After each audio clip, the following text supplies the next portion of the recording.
Hi, in today's tutorial, I'm going to show you how to sell fractional shares on Webull application. So first of all, of course, you would like to go and download Webull application if you don't have it on your phone. Of course, you can do that through Play Store if you're using an Android, App Store if you're using an iPhone, or any other store you could be possibly using. Then you would like to go and actually sign up to create your account. Of course, if it's your first time using the application. If it's not your first time or if you already have an account, just ignore all of that, log into your account, and let's just get straight into this tutorial. So for me here, I'm just going to open my Webull application, as you should, of course, if you want to follow this tutorial steps. And from here, as you can see, that is actually your home or your main screen. And here you'll find the stocks that you added to your watch list, or even the full stocks. If you want to see them, you can enable them on your settings.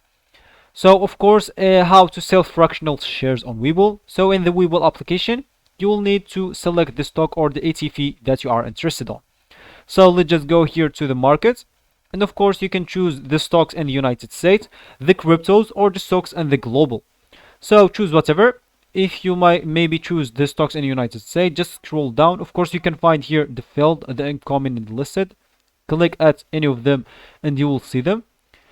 And as we said, you would like to select the stock or the ETF that you're interested in. So let's use an example, this one. It's just a random one.